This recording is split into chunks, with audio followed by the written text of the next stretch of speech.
어제는 예수께서 나귀를 타고 예루살렘으로 입성하는 장면을 보았습니다.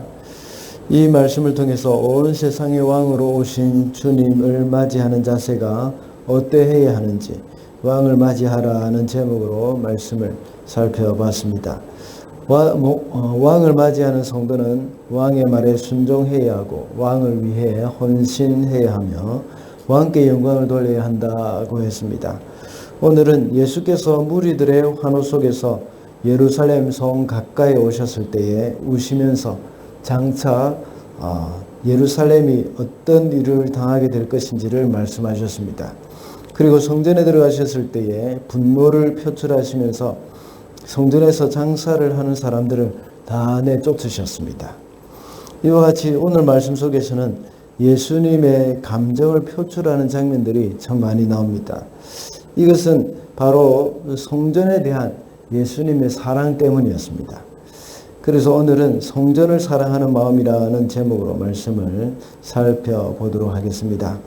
첫째로 성전을 사랑하는 예수님의 마음은 슬픔으로 나타났습니다. 41절과 42절입니다. 예수께서 예루살렘 가까이에 오셔서 그 도성을 보시고 우시었다. 그리고 이렇게 말씀하셨다. 오늘 너도 평화에 이르게 하는 일을 알았더라면 좋을 터인데 그러나 지금 너는 그 일을 보지 못하는구나. 예수께서 예루살렘을 보시고 우신 까닭은 43절과 44절을 보면 잘 나타나 있습니다. 그것은 예루살렘의 멸망을 내다보셨기 때문임을 여기에 기록되어 있습니다. 지금까지 역사적으로 볼 때에 예루살렘이 멸망한 것은 하나님의 백성들이 범죄했기 때문입니다. 하나님의 백성이 범죄했을 경우에는 아무리 하나님의 도성이며 이 성전에 있는 장소라고 하더라도 하나님은 그것을 버리시고 심판의 형벌을 내리십니다. 역사적으로 볼 때 많은 거짓 선지자들은 예루살렘은 멸망하지 않을 것이라고 예언했습니다. 왜냐하면 하나님의 도성이고 또 하나님의 성전이 있는 곳이기 때문에 하나님은 그곳을 지켜주실 것이라고 늘 거짓 선지자들이 말했습니다. 그러나 하나님은 거룩하신 분이시고 공의의 하나님이시기도 합니다. 그래서 하나님은 죄와 함께 하실 수가 없었습니다. 그리고 범죄자들을 하나님의 심판의 대상이 되어서 그들을 벌하시는 하나님이시기 때문입니다. 그러나 하나님은 사랑의 하나님이시기도 합니다. 그런 범죄자들을 심판하는 것이 하나님의 본심이 아니라고 예레미야 선지자는 예레미야 애가서에 말하고 있습니다. 왜냐하면 사랑이시기 때문입니다. 또 그 백성들을 사랑하시기 때문입니다. 그러나 이렇게 사랑하는 하나님의 백성을 심판하게 되는 것은 하나님이신 예수님의 마음은 정말 슬프게 만드는 것입니다. 결국은 주후 70년에 로마의 디도 장군에 의해서 예루살렘이 파괴되었습니다. 예수님의 예언하신 그대로 이루어진 것이죠. 그리고 사람들은 다 죽임을 당했습니다. 42절에 나오는 평화에 이르게 하는 일이라는 말은 이 평화라는 것은 하나님과의 올바른 관계를 통해서 이루어지는 그 화평함, 그 은혜 이런 것들을 이 헬라어에서는 에이레네라고 하는데 그렇게 표현이 되어지는 겁니다. 다시 말하자면 예수 그리스도를 통한 구원을 일컫는 것이기도 합니다. 그들이 예수님을 영접하고 예수님을 참 따랐다면 하나님과 올바른 관계에서 구원에 이르게 될 수 있었지만 결국 예루살렘은 바로 예수님을 십자가에 못 박아 죽게 했던 것입니다. 이런 그들에게 결국은 하나님의 심판이 이르게 되었습니다. 그들이 예수를 십자가에 못 박으라고 하면서 그들의 죄가를 자기 자신과 자기 후손에게 돌리소서 하고 그렇게 외쳤던 그 일들이 바로 이루어진 것입니다. 이렇게 하나님은 모든 사람이 구원에 이르기를 원하시지만 하나님의 구원의 은혜를 받아들이지 않은 사람들에게는 결국 심판이 이룰 수밖에 없다는 사실을 기억을 해야겠습니다. 하나님의 심판은 예루살렘이라고 예외는 아니었습니다. 아무리 예루살렘이 하나님의 도성이라고 하더라도, 그리고 율법을 철저하게 지켜왔다고 하더라도 예수님을 통하지 않고는 멸망으로 갈 수밖에 없다는 것을 잊어서는 안 되겠습니다. 우리는 아직도 구원의 도리를 알지 못하는 사람들에게 예수 그리스도를 전하는 사람이 되어야 합니다. 그래서 주님의 그 슬픔을 기쁨으로 바꿔드릴 수 있어야 하겠습니다.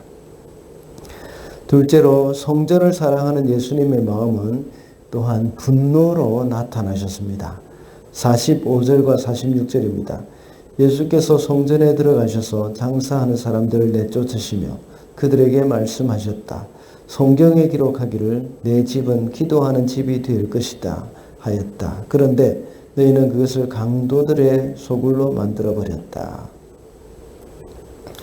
예수께서 예루살렘을 보시고 우시면서 장차 멸망하게 될 것을 예언하셨습니다. 그리고 성전으로 들어오셨습니다. 그때 예수께서는 대단히 분노를 하셨습니다. 성전에 장사하는 사람들 때문에 그 성전의 기능을 제대로 하지 못했기 때문입니다. 하나님의 백성들이 성전에서 기도해야 하는데 이렇게 장사하는 사람들 때문에 기도를 하지 못하는 겁니다.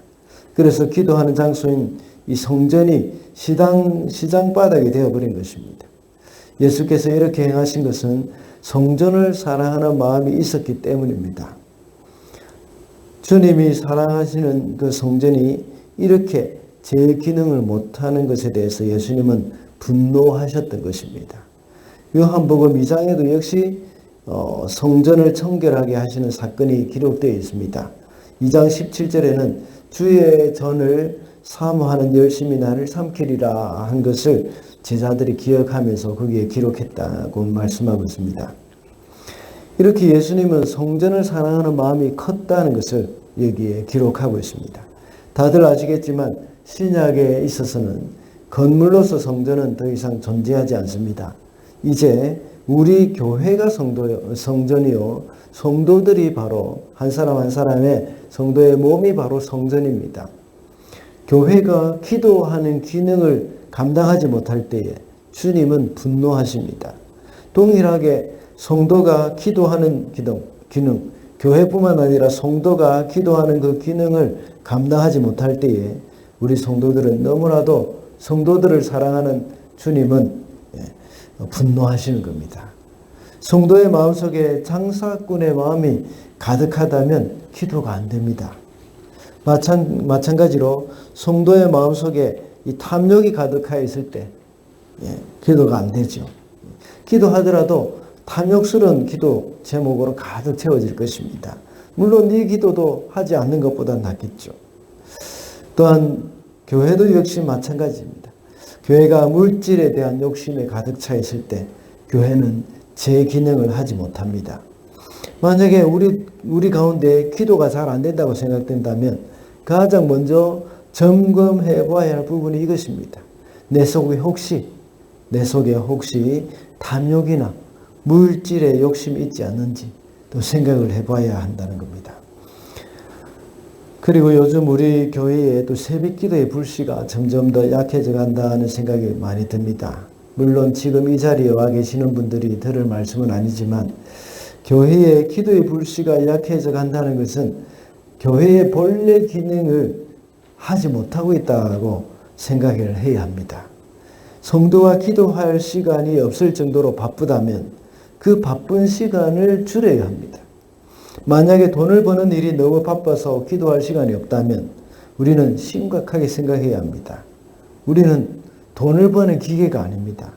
우리는 기도하는 기능을 가진 성도라는 사실을 잊어서는 안 되겠습니다.